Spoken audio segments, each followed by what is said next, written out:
Beyond the edge of reality lies a story of ultimate conquest, a story of war and friendship, a story of a love that can never be, and a hatred that always was. And now, the most anticipated epic adventure of the year will never come to a theater near you. Final Fantasy VII. PlayStation. Hello everyone, my name is Gerard Dragon Rider Khalil, but most of you know me as the Completionist right here on YouTube. In college, I wrote a big thesis paper called Embracing Your Dreams, the Final Fantasy of Storytelling. This paper dictated how one game changed the future of the industry by upping the ante to the point where films now have to compete with the cinematic storytelling of video games. My friend Alex and I worked very hard to bring this series to you, and we hope you guys at home enjoy it. So without further ado, here it is, Embracing Your Dreams, the Final Fantasy of Storytelling. Final Fantasy VII. It launched over 15 years ago now, and fans still haven't stopped singing its praises. It tops many best game of all time lists, and love it or not, it's hard to argue that Final Fantasy VII isn't one of the most memorable parts of gaming history. Why are you starting with number 7? What happened to all the ones before it? Isn't Final Fantasy VI one of your favorite games ever? Well, yes, Greg, that's true, but Final Fantasy VII is so important to the history of the JRPG genre, it'd be crazy to start anywhere else. That's why I'm splitting it into 6 episodes. I want everyone out there to see just how rich and influential this game truly was. Not to mention, I'm a huge fan of it and everything it stands for. So how's it gonna work, Shirako? How can we stretch one game across 6 episodes? Easy. We'll just split up and expand on all the segments everyone's already used to seeing. On top of that, we'll walk through each disc in order, so that even if you've never played Final Fantasy VII, this month's episodes will be all you ever need to see. So this is our prologue video. Next week is Final Fantasy VII Disc 1 Part 1. The week after that is Disc 2 Part 2, and after that is Disc 3 Part 3. Then the following weeks, we will be reviewing the following games: Crisis Core Final Fantasy VII, Dirge of Cerberus Final Fantasy VII, and we'll also take a look at the animated film Final Fantasy VII Advent Children. Awesome! But today let's focus on the historical context for the game, as well as where the game industry was upon the release of Final Fantasy VII. Final Fantasy VII is the highest-selling Final Fantasy of all time, and is certainly the most successful JRPG ever to be released in North America. It's also an incredibly well-reviewed game, and because of this, it is considered to be one of the most influential RPGs of all time, and Square, the company who made it and is now known as Square Enix, is a legend in the genre. But it's so different from Final Fantasy 1 through 6. Why did that work? What about all the fans of the other games? Well, sure, that is sort of true, but if you really track the evolution of the series from 1 to 6, there really is a gradual shift in setting from classic high fantasy to something different, with more and more instances of steampunk influence being added until 6, where the Returners battle the Empire, and Terra shows a world that has moved past magic how to understand it again. Also, look at the character roster in Final Fantasy VI. It's huge! Think about that next time someone criticizes the high number of characters in Final Fantasy VII. Oh yeah! I guess Final Fantasy VII was sort of a natural evolution for this series, but it still looks a lot different. And we can't forget that it was released for the PlayStation either. What happened between Square and Nintendo? Actually, Final Fantasy VII was first conceived in 1994 as yet another Super Nintendo game. It was going to be set in modern-day New York City in 1999. Whoa! What? Yeah, right? Development eventually stopped on this version of this game because of how much of an effort was being put into Chrono Trigger.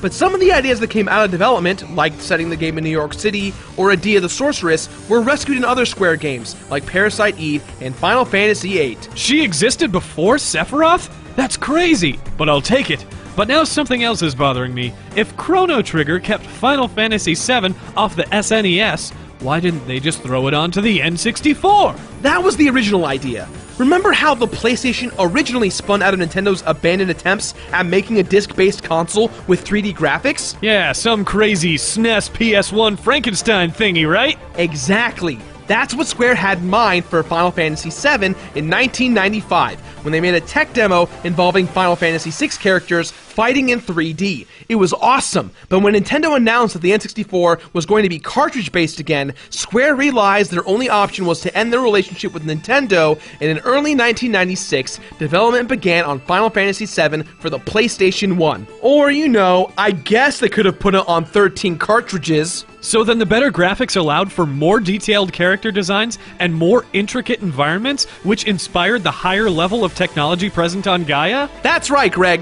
Ka-chow! But originally, the plot of Final Fantasy VII was totally different. The first plan was to make it a detective story, where you'd be sort of a private eye character chasing a group of criminals who blew up Midgar. That all changed when Final Fantasy creator Hironobu Sakaguchi lost his mother. He decided he wanted to make a game about how when someone dies, it doesn't mean they're gone forever. So that's where we get Aerith's story and the idea of the live stream, right? I know about Final Fantasy. I play fantasy. I fantasize a lot. Uh-huh. The only thing left over from the detective concept is that the characters are constantly on the trail of Sephiroth. It didn't really feel like a hard-boiled noir story anymore, but the designers thought it was a good mechanic for moving the story along anyway, so they kept it. Disclaimer: in explaining the details of the game's story, events are listed in chronological order. This can sometimes ruin for players if the game might be a surprise reveal. We do this so that we can consider all of the characters' motivations as we analyze their journey through the game. If this sounds like it might be a problem for you, that's fine. Stop this video right here, play through the game, then come back another time. We'll be here waiting. Final Fantasy VII is a story-based game around the themes of loss and personal identity. These concepts are woven in the story of the game at many points, and because this is what I love most about the game, our plot summary will revolve around this thing. Of course, we also know that the plot of this game is huge, and that every little bit deserves attention, so we've split up the story by which of the 3 game discs it appears on. Next week will be Disc 1, and then Disc 2 and 3 in the following weeks. Today, for the plot section of this giant completionist episode, we're going to cover everything that happens in the plot before the events of the game actually start. So without any further ado, Beardman... Yeah, Greg? Take it away! Sit back, relax, and come with us on the analytical journey through Final Fantasy VII. In the ancient past, an alien race settles on the planet Gaia. They call themselves the Cetra, and they exist happily alongside the native human inhabitants, and both of them use the Lifestream. The Lifestream is what Sakaguchi uses as an analogy for heaven and the afterlife. It's a source of pure magical energy that connects every living thing on Gaia. You come from it when you're born, and you return to it when you die. Also, people do Let's Plays on it. Around 2,000 years before the game begins, Jenova, the calamity of the skies, arrives on the planet disguised as a Cetra. It wants Gaia for itself, and it begins exterminating the Cetra and corrupting the planet. Gaia fights back by concentrating the livestream at the Great North Cave to create a bunch of giant creatures to help defeat Jenova. These are known as the Weapons. Much like Pacific Rim, these huge monsters are a reference to the old Japanese kaiju monster films. Pacific Rim is incredible. If you haven't seen it yet, you really should. However, before the weapons can be used, the Cetra defeat Jenova and seal her in a rock. The weapons become inert and enter hibernation.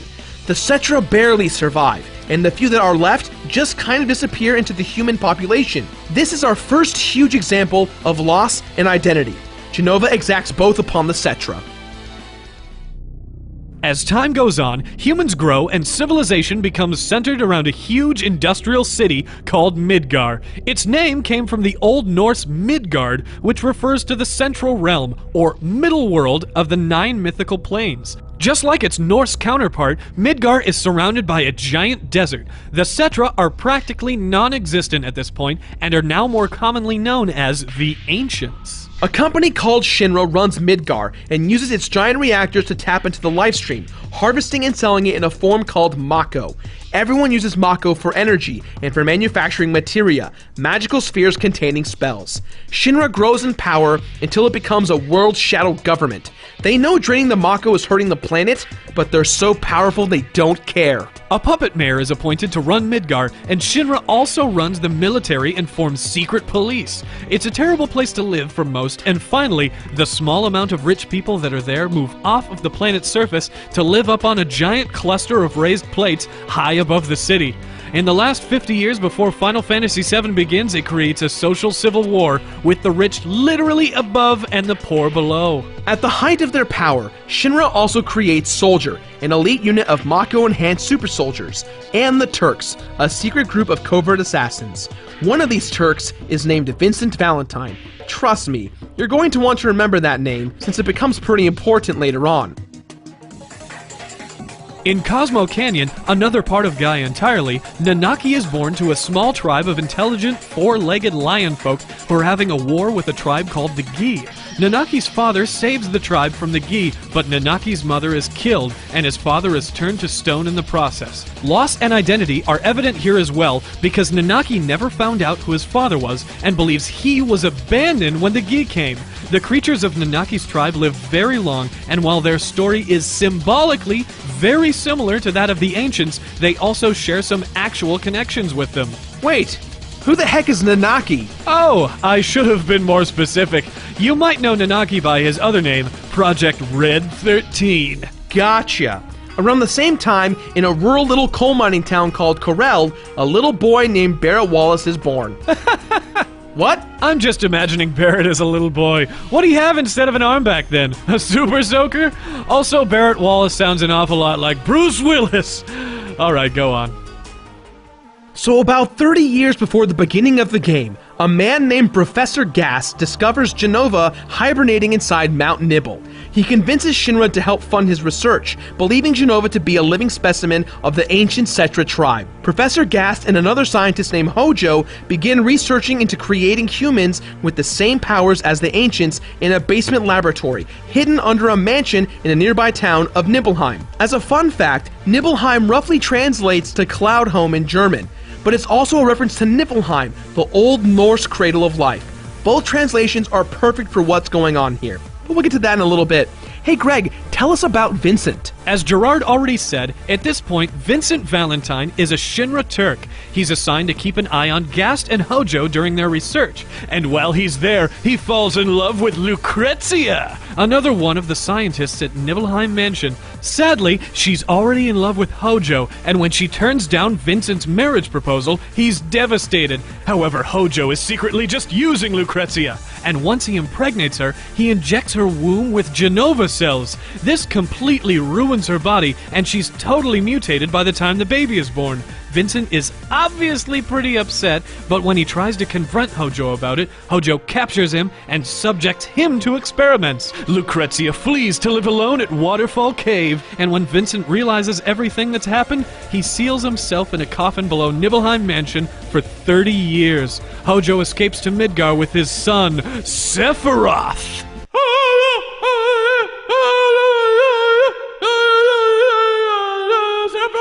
Sephiroth is Batman! What we should be talking about is the crap Vincent just went through and how well it ties into our overarching themes of loss and identity. He loses his love and both of them are literally mutated, which severely alters their identities. Man, poor guy has been through the ringer. And I'm not talking about that awful Sarah Michelle Gellar show. Anyways, what about that Gas dude? He becomes horrified by what Hojo is up to and strikes out on his own to find out more about the ancients. He spends some time over in Cosmo Canyon, amongst other things, and eventually he meets Ifalna, one of the last real living Cetra on Gaia. They eventually fall in love and they have a child together. That's right, everyone. It's a little girl and her name is Aerith. Isn't her name Eris? Aren't we Americans? Isn't this America? Have we lost ourselves? Yes, Greg. Aerith is called Eris in the English version of the game, but that's only because that's how the Japanese pronounce the name with the TH spelling.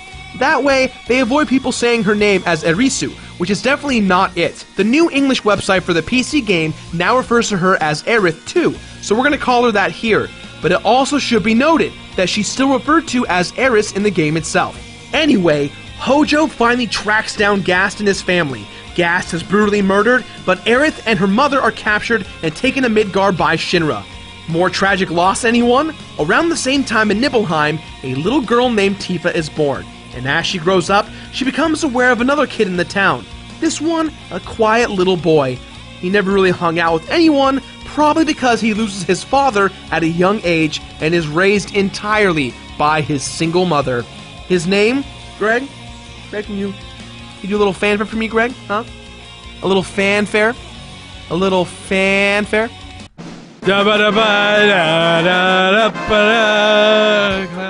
Cloud Strife. He's the main character of Final Fantasy VII and is often named as one of the best characters to ever be in a video game. His distinct spiky yellow hair and giant buster sword are almost as recognizable as Super Mario or Master Chief, but his backstory is so much darker and much more complex. But more on that later. Greg?